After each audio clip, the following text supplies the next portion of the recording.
Então, gente, sejam todos muito bem-vindos a mais uma apresentação referente à monitoria de histologia 3. Meu nome é Pedro Rezende, um dos monitores dessa disciplina. E lembrando mais uma vez que esse conteúdo é de uso exclusivo dos alunos inscritos nesse componente, o ICS F78, sendo proibida a sua reprodução e ou compartilhamento com terceiros. Então vamos lá, a aula de hoje é sobre o mecanismo de ação do citrato de etildenafila, que tem o nome comercial de Viagra, no tratamento da disfunção erétil. Antes da gente conversar sobre o Viagra, sobre os citratos de sildenafila propriamente dito, a gente precisa primeiro falar um pouco sobre a anatomia do pênis, assim como o próprio mecanismo da ereção e detumescência do pênis. Enfim, anatomicamente, o pênis ele é composto por 3 corpos eréteis, sendo 2 deles cavernosos e um esponjoso, por onde atravessa a uretra.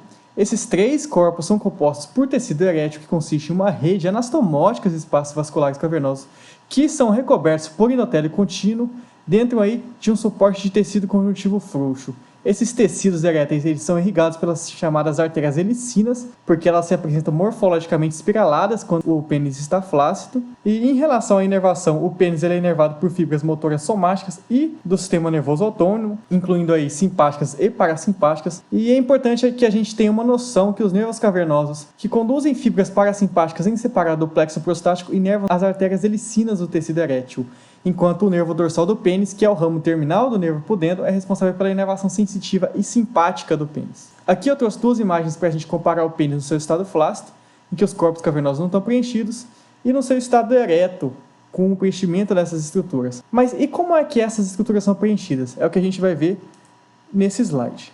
Então, falando sobre a ereção do pênis, trata-se de um processo hemodinâmico, iniciado pelo sistema nervoso central, que é controlado e mantido por complexas interações de eventos vasculares e neurológicos. É, portanto, um processo neurovascular. O sistema nervoso central ele responde a estímulos internos ou externos, que incluem aí impulsos sensoriais, percepção, desejo, entre outros, que envolvem a inervação parasimpática do pênis. Essa ativação parasimpática ela culmina em impulsos nervosos que promovem o relaxamento do músculo liso das artérias do pênis. As artérias helicinas, como eu falei, que dilatam, e sobre o músculo liso que cerca os espaços vasculares dos corpos cavernosos. A vasodilatação ela também se associa à concomitante inibição de impulsos vasoconstrictores ou simpáticos às células musculares lisas trabeculares. Além disso, o sangue arterial ele acumula nos tecidos eréteis por conta também da compressão das vênulas contra essa túnica albugínea não distensiva, em um processo que a gente chama de mecanismo veno-oclusivo corporal. A túnica albugínea também comprime as veias de maior calibre que drenam o sangue dos corpos cavernosos, de modo que o fluxo venoso de saída também é bloqueado, resultando então em intumescência e rigidez do pênis. Essa abertura de artérias perianas, das artérias helicinas e dos espaços cavernosos aumenta o fluxo de sangue que preenche esses espaços cavernosos, produzindo então a rigidez do pênis. Tá, mas como acontece esse relaxamento em termos biomoleculares? Então, a contração e o relaxamento dos corpos cavernosos dependem da taxa de cálcio intracelular, que por sua vez é modulada pela guanosina monofosfato, que a gente conhece como GMP. O processo ele começa através de 2 principais neuromediadores participantes, que são a acetilcolina e o óxido nítrico. Ambos são produzidos pelos nervos cavernosos. Primeiro falando da acetilcolina, ela tanto inibe os neurônios adrenérgicos, como também atua nas células endoteliais que revestem os espaços vasculares dos corpos cavernosos. Nessas células, a acetilcolina estimula a liberação do peptídeo intestinal vasoativo, o VIP, mas o principal é que através do sistema inositol trifosfato, ela ativa a NO-sintetase, a NOS, que é uma enzima que produz óxido nítrico a partir de L-arginina e O2. Tanto esse óxido nítrico produzido pelas células endoteliais como os liberados por neuromediadores pelo nervo cavernoso atuam no músculo liso, ativando a guanililciclase, que é uma enzima que transforma o GTP em GMP cíclico, que a gente percebe aí na figura ao lado, que por sua vez ativa certas proteínas quinase específicas que ativam os canais de potássio, que estimulam o sequestro do cálcio intracelular por retículo endoplasmático, além de inibir os canais de cálcio voltagem dependentes. Todos esses processos hiperpolarizam a célula e diminuem a concentração de íons cálcio intracelulares, provocando então o relaxamento do músculo liso, já que ocorre com a redução intracelular de cálcio, a desfosforilação das cadeias leves miosínicas, levando então à ereção. Já que a gente está falando de estimulação pelo sistema nervoso central, a gente pode lembrar também que após a ejaculação, apesar de a ereção ser função do sistema nervoso parasimpático, a ejaculação é função da divisão simpática do sistema nervoso autônomo. Eu estava dizendo que depois da ejaculação, a ativação parasimpática é reduzida e o pênis volta ao seu estado flácido. A estimulação simpática ela termina a ereção peniana por meio da contração das células musculares lisas trabeculares das artérias helicinas. Esses eventos diminuem o fluxo de sangue para os corpos cavernosos, reduzindo a pressão arterial no tecido erétil para a pressão venosa normal. A menor pressão no corpo cavernoso possibilita a abertura das veias nos corpos cavernosos e drenagem do excesso de sangue. Nesse processo de detumescimento peniano, tem-se a participação também da fosfodiesterase 5, a PDE5, que é uma enzima responsável pela hidrólise do GMP cíclico e retorno do pênis ao estado flácido, que a gente vai abordar melhor quando a gente estiver falando do mecanismo de ação do citrato de sildenafila no próximo slide. Mas onde é que o Viagra, né? Onde é que o citrato de sildenafila atua nesse processo todo, né?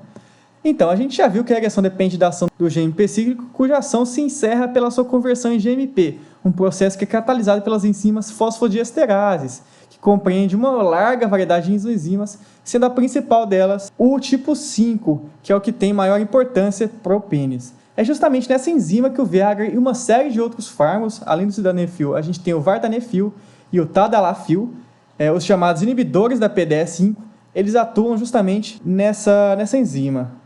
Esses fármacos eles atuam basicamente no princípio de que, já que o GMP cíclico não é degradado pela inibição da PDE5, ocorre um aumento da sua concentração de GMP cíclico, o que permite a desfosforilação das cadeias leves miosínicas e, consequentemente, relaxamento do músculo liso, levando então à ereção.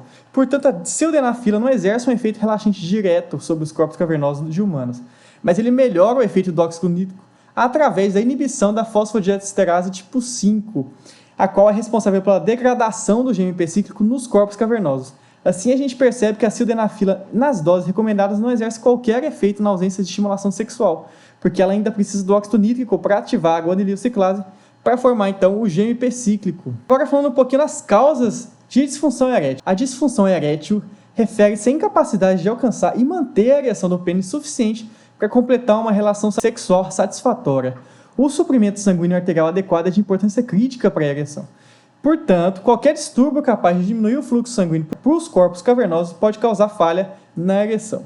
Muitos casos de disfunção erétil que não envolvem a lesão dos nervos parasimpáticos podem ser atualmente tratados de modo efetivo com citrato de sildenafila com o Viagra, né? Como o Viagra aumenta o efeito relaxante do óxido nítrico sobre as células musculares lisas dos corpos cavernosos, inibindo a fosfodiesterase 5, que é responsável pela degradação do GMP cíclico. Quando tiver ocorrido dano dos nervos parasimpáticos, como por exemplo uma complicação da cirurgia de próstata, o Viagra ele não tem nenhum efeito, já que o evento envolvendo a estimulação parasimpática e a liberação de acetilcolina não pode ocorrer. Sem acetilcolina, o óxido nítrico é incapaz de produzir o GMP cíclico e, na ausência dele, as células musculares lisas não conseguem relaxar para possibilitar o influxo de sangue para preencher o tecido erétil. Muitos fatores podem levar à disfunção erétil, inclusive a produção insuficiente de andrógeno, dano neurovascular, que inclui diabetes mellitus, lesão de medula espinhal, dano estrutural do pênis, períneo ou pelvis, fatores psicogênicos que incluem depressão, ansiedade de performance também, medicações prescritas e drogas recreacionais como álcool e tabaco. E um grande avanço no tratamento de algumas formas de disfunção erétil é o uso de inibidores seletivos do GMP cíclico fosfodiesterases como o Viagra, que auxiliam na manutenção de uma ereção. As contraindicações e efeitos adversos do Viagra incluem cefaleia, rubor, dispepsia, congestão nasal e distúrbio visual, sendo o mais comum deles a cefaleia. Também podem ocorrer com maior raridade a fotofobia, hipotensão, aumento da frequência cardíaca e, ainda com menor frequência, convulsões, síncope, entre outros. O uso de sildenafil é contraindicado em pacientes com isquemia coronária, falência cardíaca, congestiva e hipotensão moderada, e naqueles em uso de antihipertensivos e outros agentes, como cimetidina e eritromicina, que possam prolongar a meia-vida do Viagra. Quando administrados isoladamente a homens portadores de coronariopatia grave, esses fármacos exercem efeitos moderados sobre a pressão arterial, produzindo uma queda de mais de 10% nas pressões sistólicas e média da artéria pulmonar. Além disso, também é descrito que ocorre uma queda brusca e acentuada da pressão arterial, uma hipotensão severa quando o Viagra e nitrato são co-administrados. Então, na presença de um inibidor da PGE5, os nitratos orgânicos, vasodilatadores, causam aumentos profundos no GMP cíclico e podem produzir notáveis reduções da pressão arterial. Portanto, a sildenafila não deve ser administrada em conjunto com nitratos. Então, gente, é isso. Espero que vocês tenham entendido. Essas são as minhas referências e bons estudos.